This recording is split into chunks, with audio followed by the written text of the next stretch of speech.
Hello everyone, I am Sandeep your physics teacher. और आज हम नेक्स्ट टॉपिक वर्क से आगे का पढ़ेंगे। तो वर्क के बारे में मैं लास्ट वीडियो में भी बता चुका हूँ, एक बार फिर से डिस्कस कर लेते हैं। Work is defined as the product of the force and the displacement in the direction of force, W is equal to F D cos theta. ठीक है, ये जनरल फॉर्मूला है वर्क का। अब इसके बाद what is the types of work?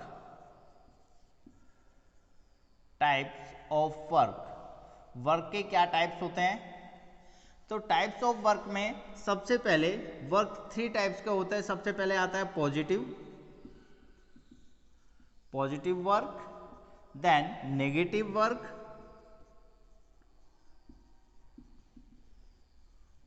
And then zero work.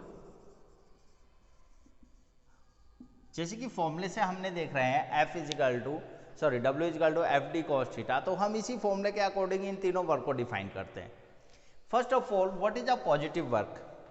When the force act on a object and the object displace in the direction of force, मतलब object क्या करे, फोर्स की direction में ही डिस्प्लेस्ड हो, तो वर्क डन क्या होगा?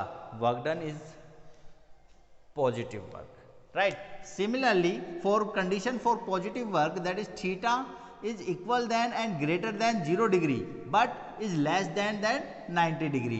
अगर थीटा की वैल्यू 0 से 90 डिग्री में है तो cos थीटा की वैल्यू पॉजिटिव होती है, तो वर्क डन क्या होगा? पॉजिटिव होगा। ठीक है। Similarly for negative work done, अगर direction of force and direction of displacement will opposite to each other, अगर फोर्स की डायरेक्शन और डिस्प्लेसमेंट की डायरेक्शन एक दूसरे से अपोजिट हो जाए तो वर्क डन क्या होगा? नेगेटिव होगा। इज दैट मीन्स जो थीटा है is must be greater than 90 degree और इज लेस देन और इक्वल देन दैट 180 डिग्री। ठीक है। फॉर एग्जाम्पल मैं पॉजिटिव और नेगेटिव वर्क के लिए आपको एग्जाम्पल बताता हूँ। अगर कोई ऑब्जेक्ट को हम पुश कर रहे हैं और ऑब्जेक्ट उसी डायरेक्शन में, फोर्स की डायरेक्शन में मूव कर रहा है, तो वहाँ पर वर्क डन क्या होगा? पॉजिटिव होगा। लेकिन अगर हम किसी ऑब्जेक्ट की बात करें और ऑब्जेक्ट पर जो फोर्स एक्ट हो रहा है वो उसके डिस्प्लेसमेंट के अपोजिट डायरेक्शन में हो रहा है, तो वहाँ पर जो वर्क डन होगा फोर्स के थ्रू वो नेगेटिव होगा। एक एग्जाम्पल के थ्रू मैं आपको समझाता हूँ। अगर कोई ऑब्जेक्ट मैं ऊपर की तरफ थ्रो करता हूँ तो मैंने फोर्स उस पर लगाया ऊपर की तरफ, ठीक है, तो ऑब्जेक्ट गया ऊपर, राइट? दोनों की डायरेक्शन सेम है, force and displacement, then the work done is positive through मेरे थ्रू वर्क डन क्या होगा? पॉजिटिव होगा। बट उस ऑब्जेक्ट पर एक फोर्स एक्ट कर रहा है, वो है ग्रेविटेशनल फोर्स। ऑब्जेक्ट अभी ऊपर की तरफ जा रहा है, ठीक है, ऑब्जेक्ट कहाँ मूव कर रहा है? इन द डायरेक्शन ऑफ अपवर्ड, और ग्रेविटेशनल फोर्स कहाँ लग रहा है? ग्रेविटेशनल फोर्स नीचे की तरफ लग रहा है। तो इस टाइम ग्रेविटेशनल फोर्स के थ्रू जो वर्क डन होगा वो क्या होगा? नेगेटिव वर्क डन होगा। ठीक है, क्योंकि दोनों की वैल्यू अपोजिट है, डिस्प्लेसमेंट और फोर्स की भी। Similarly work done by the friction force, जब भी मोशन होता है तो एक फ्रिक्शन फोर्स एक्ट होता है अपोजिट डायरेक्शन में, तो work done by the friction force is always be a negative work, right? और एक्सटर्नल फोर्स के थ्रू जिसकी वजह से ऑब्जेक्ट मूव कर रहा है वो तो पॉजिटिव ही होगा, क्योंकि जिस डायरेक्शन में फोर्स लग रही है उसी डायरेक्शन में आपका डिस्प्लेसमेंट भी हो रहा है। तो that was the condition for the positive and negative work. Example मैं बता चुका हूं। And now the condition for the zero work, we know that the formula work is equal to F into D cos of theta. तो first condition is that if F is equal to 0, तो work done भी क्या होगा? 0 होगा। यानी कि अगर force की वैल्यू 0 है, हम कोई फोर्स अप्लाई नहीं कर रहे हैं, तो वर्क डन क्या होना चाहिए? 0 होगा। एंड इफ सेकंड कंडीशन कि वर्क फोर्स तो हम अप्लाई कर रहे हैं लेकिन ऑब्जेक्ट में डिस्प्लेसमेंट 0 है, सो वर्क डन तब भी 0 होगा according to that formula.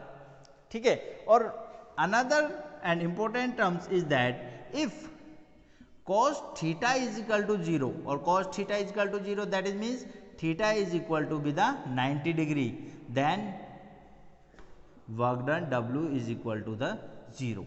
So these are the 3 conditions in which the work is said to be 0 work done. ठीक है, इसके काफ़ी सारे एग्जाम्पल्स हैं जो आप सॉल्व कर सकते हैं and you can solve it.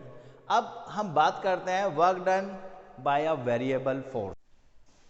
So let us consider the graph between the force and displacement, और यहाँ पर एक वेरिएबल जिसकी फोर्स की वैल्यू कंटिन्यूसली डिस्प्लेसमेंट के साथ चेंज हो रही है। ठीक है, तो हमने इसमें एक स्ट्रिप लिया ए बी सी डी, एक स्मॉलेस्ट स्ट्रिप जिसकी विड्थ डी एक्स है, यानी कि डिस्प्लेसमेंट कितना हुआ डी एक्स का, और जो फोर्स है at the displacement D X that was the F. ठीक है, तो then we can say that the small work done through the displacement dx, that is dw is equal to f into dx, right? And total work done,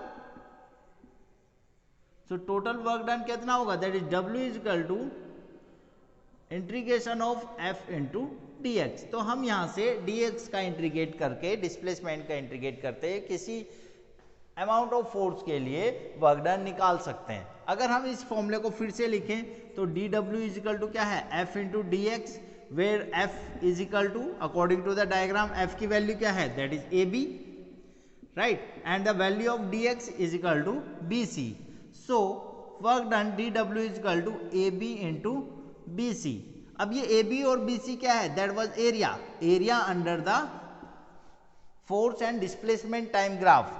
so dw is equal to क्या आ गया, area under F T graph, F D graph, force and displacement graph. तो हम यहां से ये भी कह सकते हैं कि वर्क डन जो होगा किसी भी ऑब्जेक्ट पर वो ऑलवेज किसके बराबर होगा, it is equal to the area under velocity force and displacement time graph. इस तरह से कई बार डायग्राम पूछे जाते हैं कि ये फोर्स है एफ और यहाँ डिस्प्लेसमेंट है डी, तो इस कंडीशन में वर्क डन फाइंड कीजिए, राइट, और यहाँ इनकी वैल्यूज गिवन होती हैं।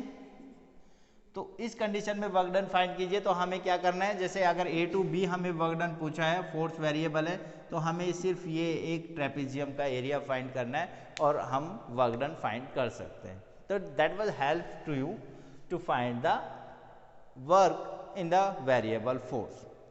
Now we will going to solve the conservative and non-conservative force. What are the conservative and non-conservative force? So let us consider